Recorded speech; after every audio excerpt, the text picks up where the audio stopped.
आइए स्टूडेंट, अब करते हैं हम एक और एडजस्टमेंट। इस एडजस्टमेंट का नाम क्या है मेरे बच्चे? Manager commission. बड़े ध्यान से समझिएगा कि मैनेजर कमीशन है क्या। कमीशन आपको पता है ये एक तरीके का क्या है मेरे बच्चे? ये एक तरीके का एक्सपेंस है। अब ये जो एक्सपेंस दिया जा रहा है, सर ये तो एक्सपेंस है तो आसान है, एक्सपेंस है इसे दिखा दो डेबिट साइड में प्रॉफिट एंड लॉस अकाउंट के। नहीं मेरे बेटे, बड़े ध्यान से समझिए। हमेशा जो कमीशन दिया जाता है वो कब पे दिया जाता है? वो प्रॉफिट पे दिया जाता है बेटे। प्रॉफिट पे क्यों दिया जाता है? कि आपका जो मैनेजर है वो बिजनेस पे ज़्यादा ध्यान दे और वर्कआउट ज़्यादा करे, जिससे कि प्रॉफिट ज़्यादा होगा तो उसका कमीशन भी अपने आप ही बढ़ेगा। बात समझ रहे हैं? अब ये जो प्रॉफिट होता है, ये प्रॉफिट हमें कैसे निकलता है? सर ये प्रॉफिट निकलता है प्रॉफिट एंड लॉस अकाउंट बनाने के बाद। अब जो प्रॉफिट एंड लॉस अकाउंट से प्रॉफिट निकल के आता है उसके ऊपर हम क्या देते हैं मेरे बेटे? उसके ऊपर उसे कमीशन दिया जाता है। अब ये जो कमीशन उसको दिया जाता है ये क्या हो जाता है? उसका आउटस्टैंडिंग कमीशन, कि जो प्रॉफिट निकलेगा उसके ऊपर उसको कमीशन दे दिया जाएगा। बात समझ में आ रही है?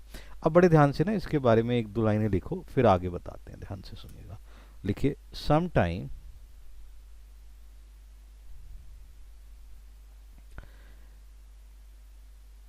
in addition to his regular salary,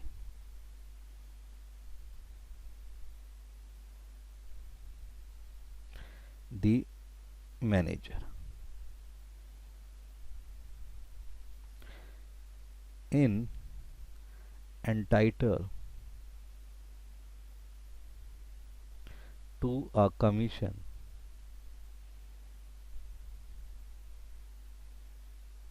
on net profit। किस पे दिया जाता है मेरे बच्चे? नेट प्रॉफिट पर। समझ रहे हैं? उसकी सैलरी के अलावा सैलरी में जोड़ दिया जाता है। This is done to induce him to take more interest in the business। क्यों दिया जाता है मेरे बच्चे? कि जिससे कि वो जो बिजनेस में क्या करे? इंटरेस्ट लेना स्टार्ट करे। बात समझ रहे हैं? ध्यान से समझिएगा। उसके बाद, since the commission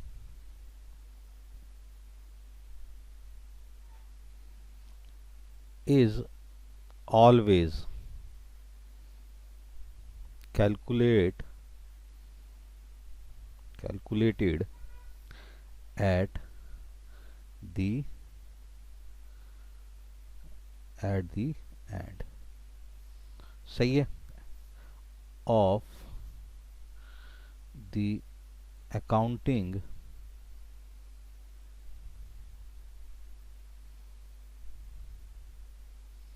period, it is treated as outstanding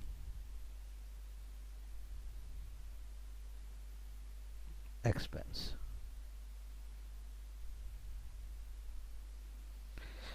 मेरे बच्चे, क्या बताया है कि उसको बिजनेस में क्या हो? इंटरेस्ट हो, ज़्यादा से ज़्यादा बिजनेस में वो वर्कआउट करे, तो उस रेगुलर सैलरी के अलावा भी उसको क्या दिया जाता है? कमीशन दिया जाता है। अब ये जो कमीशन होता है ये नेट प्रॉफिट पे निकाला जाता है। नेट प्रॉफिट कब निकलता है? कि सर अकाउंटिंग पीरियड के एंड में निकलता है, तो ये कमीशन भी तभी कैलकुलेट किया जाता है। तो ये क्या बन जाता है आपका? आउटस्टैंडिंग एक्सपेंसेस बन जाता है। बात को समझ रहे हैं? अब बड़े ही ध्यान से समझिएगा। सर तो इसकी जो जर्नल एंट्री होगी वो क्या होगी? वो हो जाएगी मेरे बच्चे, commission account debited to outstanding commission account. सही है बच्चे? तो वो क्या बन गई? आपकी आउटस्टैंडिंग कमीशन बन गई। अब इसको ना सॉल्व कैसे करते हैं, इसको क्या समझते हैं, इसके अलग अलग मेथड्स होते हैं वो समझते हैं। अब बड़े ध्यान से समझो क्या है बेटे। मेथड क्या होते हैं कैलकुलेट करने के, किसके, कमीशन के।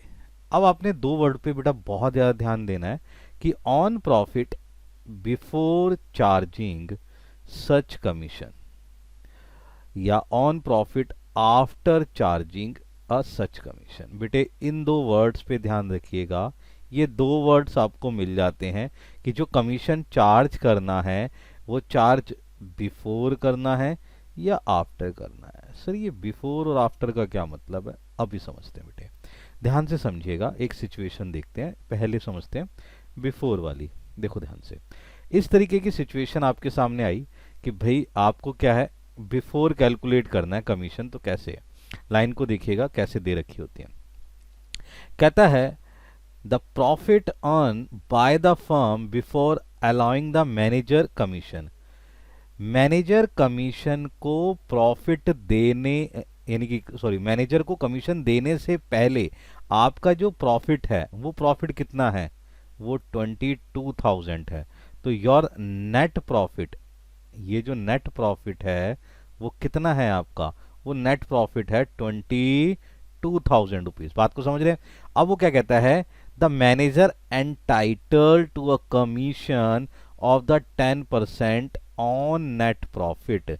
हमने जो कमीशन देना है मैनेजर को वो नेट प्रॉफिट पे देना है, लेकिन बिफोर चार्जिंग द कमीशन, यानी कि कमीशन चार्ज करने से पहले जो प्रॉफिट निकला है उसका 10% देना है। सर उससे पहले तो निकला हुआ प्रॉफिट कितना है, 22,000। बहुत बढ़िया। तो आप यहां लिखेंगे सर मैनेजर कमीशन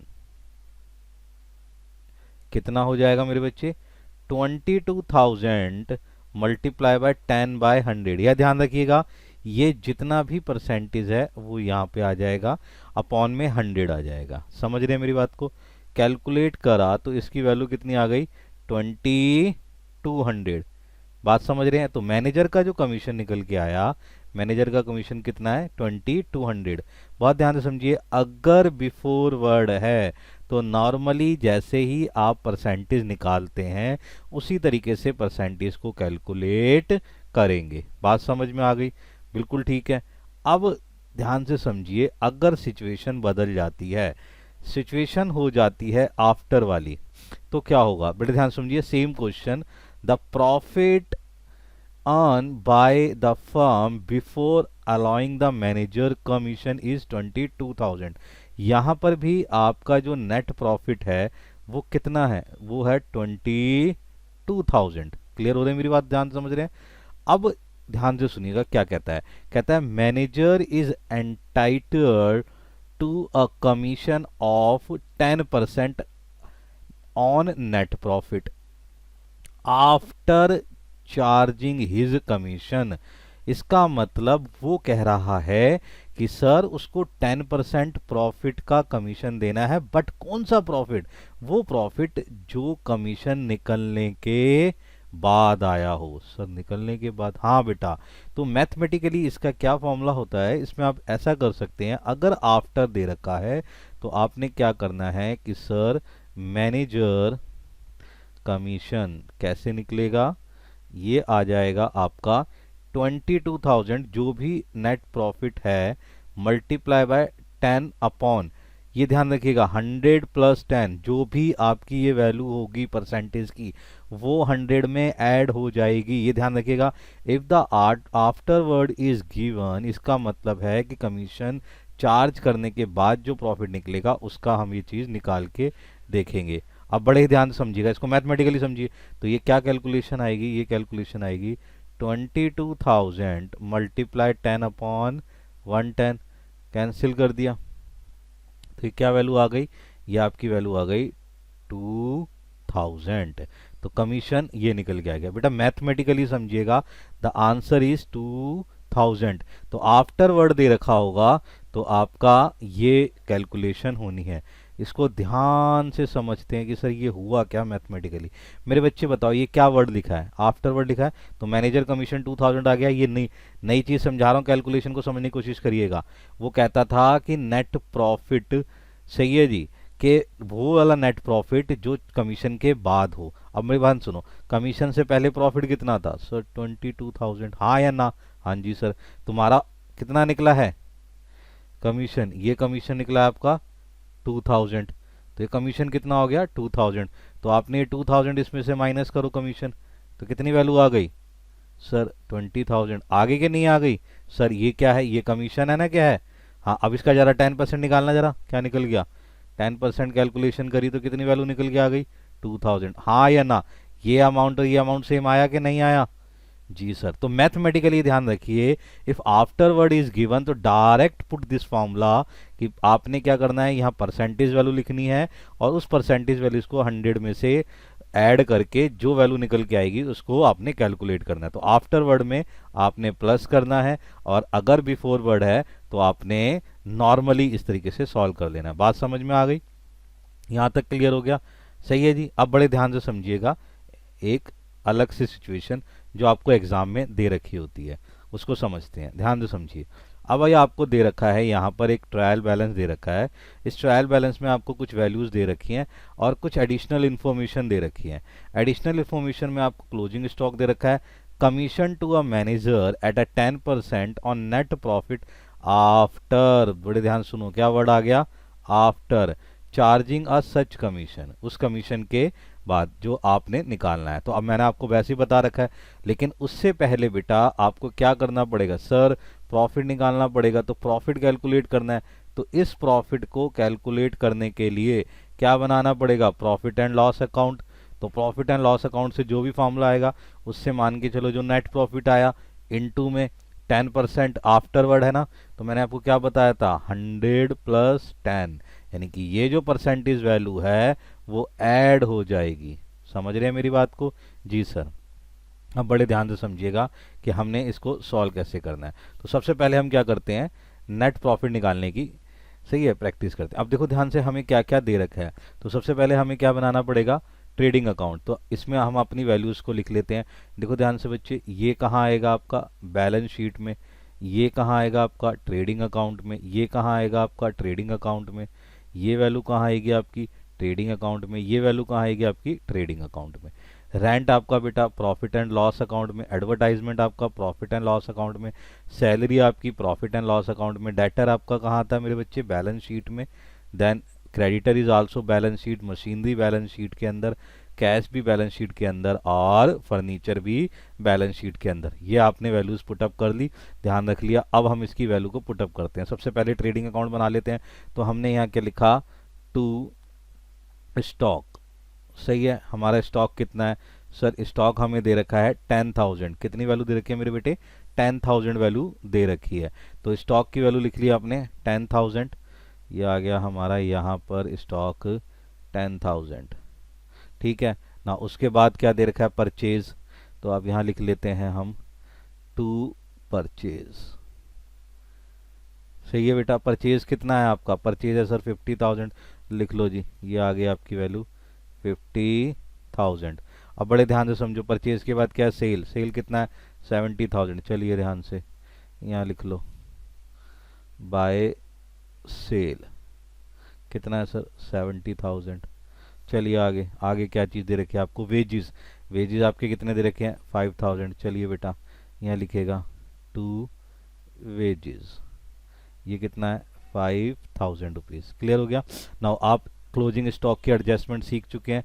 तो क्लोजिंग स्टॉक क्या आएगा? ट्रेडिंग अकाउंट में आएगा और बैलेंस शीट में भी आएगा। कितना है? 20,700। तो आप सबसे पहले यहाँ लिखेगा बाय क्लोजिंग स्टॉक।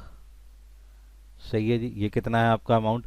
ये आपको अमाउंट दे रखा है 20,700। तो ये आपने यहाँ अमाउंट लिख लिया, द अमाउंट इज 20,700। तो आपके पास ये वैल्यू निकल के आ गई। तो ये हमने सारी की सारी वैल्यू पुटअप कर ली। नाउ अब आप क्या करेंगे? इसका टोटल कर लेते हैं। ये टोटल आ गया। Now total is 90,700। Your total is 90,700। तो 90,700 यहाँ पर हमारा क्या निकल के आ जाएगा? Gross profit. ठीक है मेरे बेटे। ग्रॉस प्रॉफिट कितना आ गया 50 और 10 60,000, देन 60,000 माइनस करो इसके अंदर से 5,000, तो ये कितना, ओ सॉरी ऐड करो 65,000 हो गया, 65,000 में ये ऐड करो, द अमाउंट इज 25,700। ये हमारा ग्रॉस प्रॉफिट आ गया। अब ग्रॉस प्रॉफिट कहाँ जाता है मेरे बच्चे, gross profit profit and loss में चला जाएगा, तो बाय ग्रॉस प्रॉफिट।